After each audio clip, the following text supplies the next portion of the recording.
오늘은 사도행전 4장 32절에서 37절까지의 말씀으로 교회는 건강한 공동체여야 한다라는 제목으로 함께 말씀을 나누려고 합니다. 교회는 건강한 공동체여야 한다. 건강한 공동체, 건강한 교회는 어떤 교회일까요?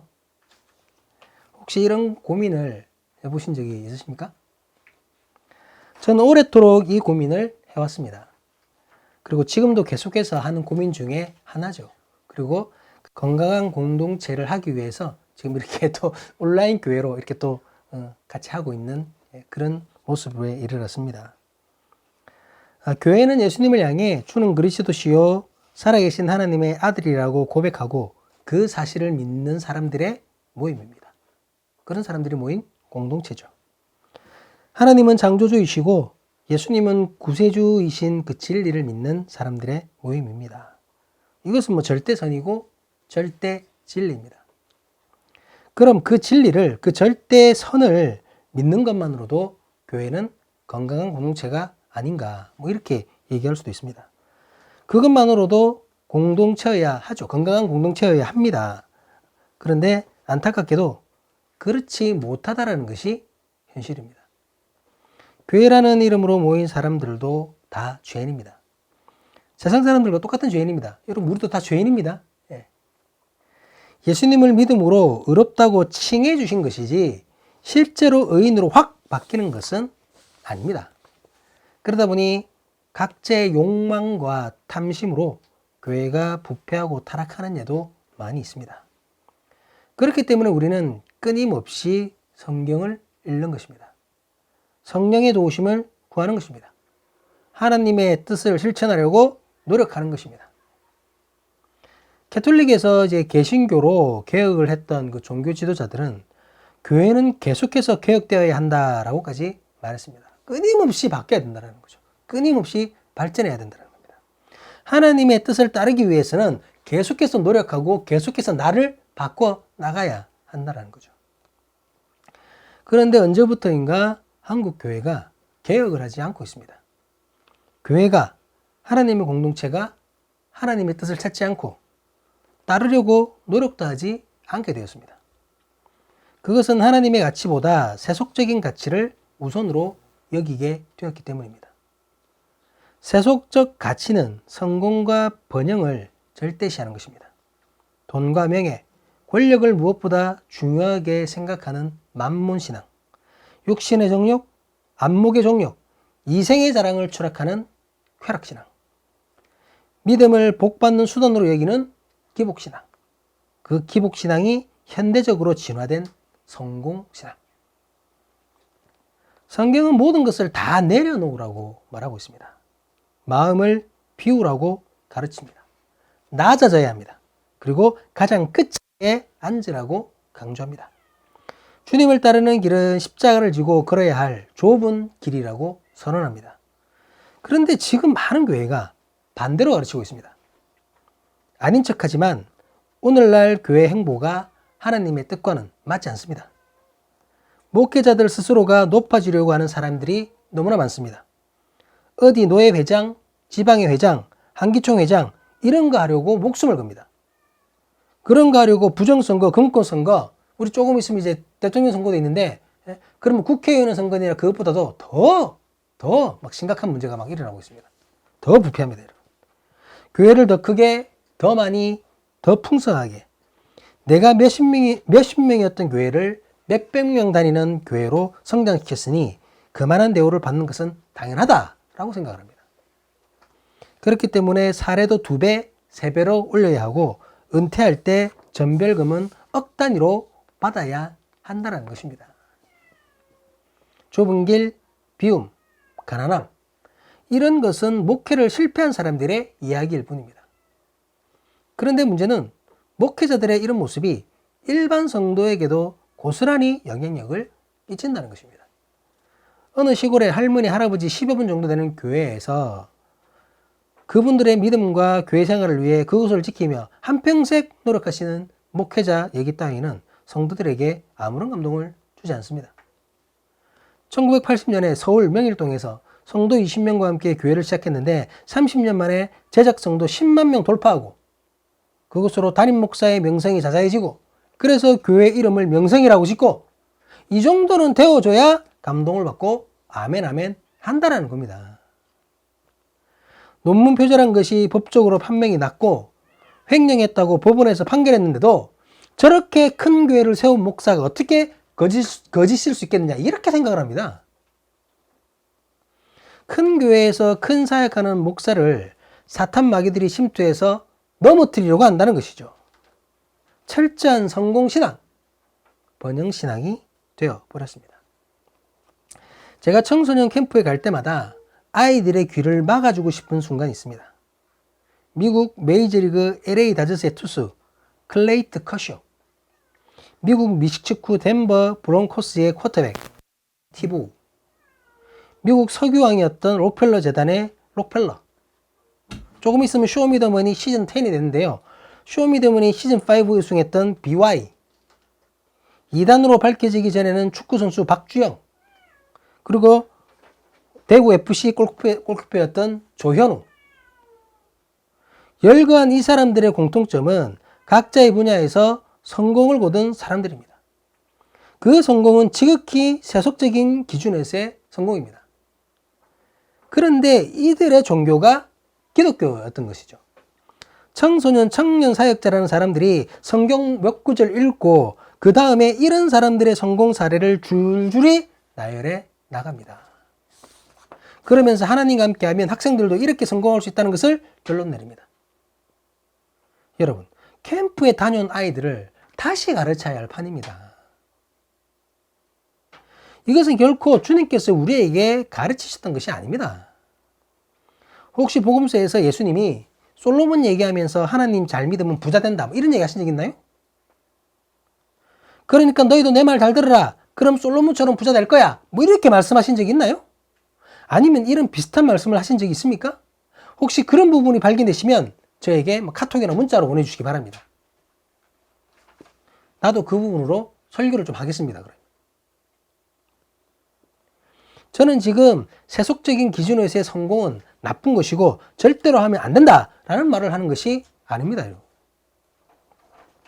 저도 오프라인 교회에서 담임 목회를 할 때도 그랬지만 지금도 교회 성도님들이 자신의 분야에서 인정받고 성공하시기를 하나님께 기도합니다. 그런데 그것과 믿음 생활을 잘하면 11조 잘 내면 세속적인 성공을 할 수 있다라고 가르치는 것하고는 다른 문제죠. 이해되시죠? 믿음이 성공의 수단이 되어버리는 것이 되는 겁니다. 그리고 그 믿음 생활을 잘하는 것을 헌금 잘 내고 잘 나오고 목회자 말 잘 듣고 이런 것이라고 주장을 펼치고 있으니 정말 가슴이 아픈 노릇이라는 겁니다. 이런 주장이 난무하고 이런 믿음을 가진 성도들이 있는 교회는 결코 건강한 교회, 건강한 공동체일 수가 없습니다. 오늘 본문은 초대교회의 모습을 설명하는 부분입니다. 얼마 전까지 예수님과 함께 있었고 며칠 전에 성령의 임재를 경험한 그 초대교회입니다. 그러니 지금 본문의 시기가 영적으로 신앙적으로 가장 건강하고 거룩한 시점이라고 봐도 무방할 것입니다. 본문 32절에서 초대교회는 이렇게 설명합니다. 믿는 무리가 한 마음과 한 뜻이 되어 모든 물건을 서로 통용하고 자기 재물을 조금이라도 자기 것이라는 이가 하나도 없더라. 먼저 초대교회의 성도들은 한 마음으로 주님을 믿고 한 뜻으로 주님을 신하였습니다. 그러면서 서로 자기 물건을 통용하였습니다. 서로 나누고 주고받고 한 것이죠. 믿음 안에서 한 가족이 된 것입니다. 교회가 건강해지려면 모든 성도가 이렇게 한 마음을 품어야 합니다. 이 말은 똑같은 생각만 하라는 말이 아닙니다. 모두가 일치된 마음으로 주님을 믿어야 한다는 것입니다.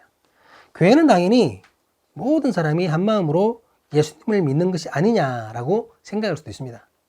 절대로 그렇지 않습니다. 예수를 이용하는 사람들이 너무나 많습니다. 예수를 믿는다고 입으로 말하면서 마음으로는 딴 생각하는 사람들이 오늘도 교회를 좀먹고 있습니다. 건강한 교회는 예수님을 향한 확실한 믿음 공동체여야 됩니다. 예수님을 믿는 사람들이어야 합니다. 또한 한 뜻으로 주님의 말씀을 나누고 실천해야 합니다. 하나님의 영광을 위해서 하나님의 말씀을 따르는 것입니다. 역시 교회에서 당연한 모습이라고 생각할 수 있습니다. 자기의 목적을 위해 하나님의 말씀을 따르는 척하는 사람들이 오늘날 얼마나 많은지 아십니까? 그 사람들이 교회를 망치고 있습니다. 그들이 진짜인지 가짜인지 어떻게 알 수 있습니까? 그 사람의 진짜 마음이 어디에 가 있는지를 보면 알 수 있는 것이죠. 초대교회 사람들은 하나님과의 만남, 믿음의 형제, 자매들과의 교제를 위해 자기 것을 아낌없이 내어놓았습니다. 재물보다 사랑의 나눔이 우선이었던 것이죠. 누가복음 18장에서는 어떤 젊은 관리와 예수님의 대화가 소개됩니다. 어떤 관리가 느닷없이 예수님을 찾아와 어떻게 하면 영생을 얻을 수 있습니까? 라고 질문을 합니다. 그때 예수님은 10계명을 얘기하며 그것을 다 지키라고 말씀하십니다. 그런데 그 젊은 간호는 그 모든 것을 어릴 때부터 다 지켜왔다고 대답하면서 무엇이 더 부족합니까? 라고 이제 또 질문을 합니다. 이것은 자신이 율법을 다 지켜왔음을 자랑하고픈 그 젊은 간호의 교만이었습니다. 예수님은 그에게 자신이 가진 것을 다 팔아서 가난한 자에게 나누어 주라고 말씀을 합니다. 그리고는 예수님을 따르라고 대답하십니다. 이 젊은 간호의 입장에서는 굉장히 충격적인 대답이었죠. 젊은 간호는 재물이 많았기 때문에 근심하고 결국 그 자리를 떠나버립니다. 겉으로 10계명을 다 지킨 척 할 수 있습니다. 하나님을 사랑하고 이웃을 사랑하는 척 할 수 있습니다. 하지만 진실로 그 마음이 어디에 있는지는 스스로가 알고 하나님이 알고 계십니다. 또한 건강한 교회는 주님의 부활을 믿고 부활을 기뻐해야 됩니다. 본문 33절을 한번 띄워주시기 바랍니다. 우리 같이 한번 보시도록 하겠습니다. 사도들이 큰 권능으로 주 예수의 부활을 증언하니 무리가 큰 은혜를 받아. 예수님의 부활이 증거될 때 성도들은 은혜를 받았습니다. 그들의 목적이 어디에 있는지, 소망이 무엇인지 정확하게 드러나는 부분입니다. 초대교회 성도들의 목적은 부활에 있습니다. 그들의 소망은 영원한 생명이 있습니다. 주님과 같이 사망에서 생명으로 부활하여 주님께서 약속하신 천국에서 영원한 생명을 누리는 것입니다. 그렇기 때문에 그들에게는 이 땅에서의 것들은 단지 지금의 생활을 위해 잠시 필요한 소모품일 뿐입니다. 본문 34절, 35절을 같이 보시도록 하겠습니다. 그 중에 가난한 사람이 없으니 이는 밭과 집 있는 자는 팔아 그 판 것을 값을 가져다가 사도들의 발 앞에 두매 그들이 각 사람의 필요에 따라 나누어 줌이라. 앞서 자신의 것으로 서로 통용했던 것을 넘어서 이젠 아예 가진 재물을 다 팔아서 가난한 형제, 자매에게 나누어 줘버리는 것입니다. 천국의 소망을 두고 영원한 생명을 품고 있으니까 이 땅에서의 재물, 이런 것들은 아무것도 아닌 것이죠. 내가 가진 것보다 어려운 형제들과 나누는 것이 더 중요한 것입니다. 오늘날의 교회도 이와 같아야 합니다. 지금 이 말씀이 너무 부담되십니까? 갑자기 은혜가 떨어지고 시험 들기 시작하십니까? 초대교회가 가진 거 다 팔아서 공동체에게 갖다 바친 그 모습을 설명하면서 오늘날 교회도 그렇게 해야 한다니까 마음이 많이 무거워지십니까? 오늘날 교회도 이와 같아야 한다는 말은 여러분들이 가진 거 다 팔아서 초대교회처럼 교회에 전부 갖다 바치라는 말이 아닙니다, 여러분. 그 말씀이 아니고 먼저 초대교회가 그렇게 할 수 있었던 배경을 알아야 합니다. 초대교회가 서로의 것을 통용할 수 있었고 자신의 것을 아낌없이 다 팔아 나눌 수 있었던 것은 예수님의 재림신앙이 있었기 때문입니다. 예수님께서는 하늘로 승천하시면서 그 모습 그대로 다시 오시겠다고 말씀하셨습니다. 초대교회 성도들은 예수님의 재림이 곧 일어날 줄 알았습니다. 자신들이 살아있는 동안 예수님께서 다시 오실 거라고 믿었던 것이죠. 그렇기 때문에 지금 내가 이 땅에서 가지고 있는 것들이 별로 중요하지도 않고 소중한 것도 없습니다. 이제 곧 오실 거니까 어차피 주님 오시면 이거 다 필요 없으니까, 그러니까 진짜 중요한 사랑의 나눔을 했던 것입니다. 하지만 예수님의 재림은 그들의 생각과는 달랐습니다. 예수님은 곧 오시겠다고 하셨는데 그 말씀에 대한 오해, 예수님의 시간에 대한 이해 부족으로 말미암아 이런 일이 일어났던 것이죠. 제가 예전에 그 하박국 설교에서 그 시간에 대한 그 두 가지 개념을 얘기한 적이 있었는데요. 크로노스와 카이로스입니다. 다음번에 한 번 더 얘기할 텐데, 우리가 일반적으로 이렇게 흐르는 시간, 이 흐르는 시간의 개념과 하나님의 시간의 개념이 다르다라는 것이죠. 어쨌든 그런 오해가 초대교회 사람들로 하여금 전 재산을 다 팔고 나누게 했던 것입니다.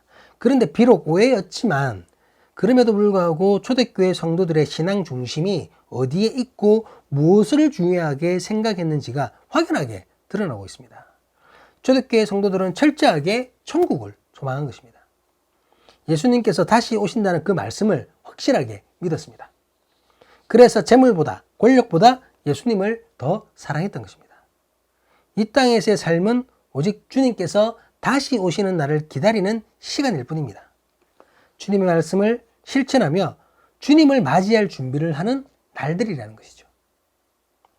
오늘날 교회가 이런 초대교회의 순수한 믿음과 같아야 한다는 것입니다.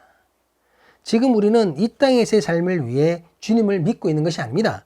이 땅에서 잘 되고 이 땅에서 복받고 이 땅에서 성공하는 사람이 되려고 주님을 믿는 것이 아니라는 겁니다. 예수 잘 믿으세요, 복받습니다. 예수 잘 믿으세요, 좋은 대학 갑니다. 이런 게 아니라는 겁니다. 주님의 다시 오심을 기다리면서 주님의 말씀을 듣고 깨닫고 실천함으로 주님을 맞이할 준비를 하는 것입니다. 이해가 되시죠? 우리는 지금 준비를 하고 있는 겁니다. 예수님의 재림을 믿는 교회, 예수님의 다시 오심을 준비하는 교회, 이런 교회가 진정으로 건강한 교회라는 겁니다. 부흥회하면서 우리 성도님들 복 받으시고 사업 잘 되시고, 이게 건강한 교회가 아니라 부흥회를 하더라도 우리가 주님 맞을 준비를 열심히 합시다. 어떤 상황에서도 믿음 잃지 맙시다. 언제까지나 주님의 이름을 부르짖읍시다. 이게 건강한 교회라는 겁니다. 여러분. 말씀을 마무리하겠습니다. 오늘 건강한 공동체, 건강한 교회에 대해서 나누었습니다. 성경에는 이에 대한 많은 답이 있을 것입니다. 그 중에서 우리는 사도행전에 기록된 초대교회를 통한 그 건강한 교회의 모습을 찾아보았습니다. 건강한 교회는 모든 성도가 한마음으로 주님을 믿는 교회입니다. 건강한 교회는 모든 성도가 한뜻으로 주님을 신하고 그 말씀을 실천하는 교회입니다. 그리고 건강한 교회는 부활을 믿고 천국을 소망하는 교회입니다. 이 땅에서의 성공을 위해 믿음을 이용하는 교회가 아니라 주님의 재림을 믿고 주님의 복음을 전하고 그리스도의 사랑을 실천하면서 예수님의 다시 오심을 기다리고 준비하는 교회가 바로 건강한 공동체, 건강한 교회입니다. 사랑하는 사람이 신앙 공동체 여러분, 그리고 함께 예배하는 모든 예배 공동체 여러분, 우리가 진실로 한마음 되어 주님을 기다릴 수 있기를 기도합니다.